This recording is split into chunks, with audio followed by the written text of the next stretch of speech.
தேசிய யாத்திரை குழுவின் 46வது யாத்திரை இன்று கயா மகாவிஷ்ணு ஆலயத்தினுள் தரிசனம்.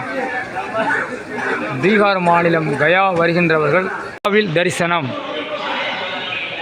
இங்குதான் முன்னோர்களுக்கு திதி தர்ப்பணம் செய்ய உகந்த இடம்.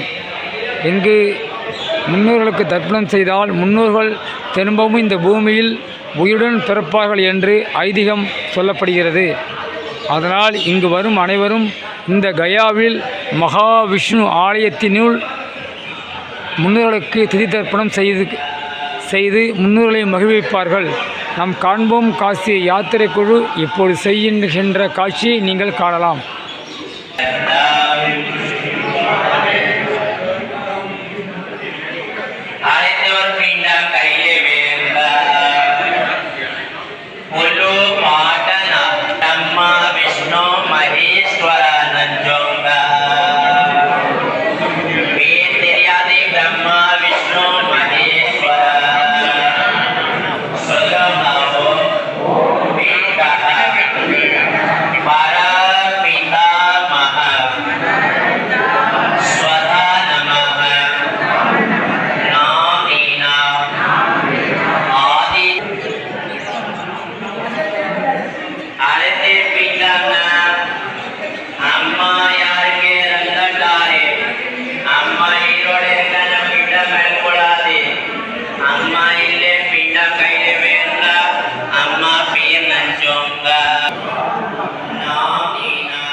புத்த கயா வருகின்ற அனைவரும் இந்த புத்தரை அவசியம் தரிசனம் செய்யுங்கள்.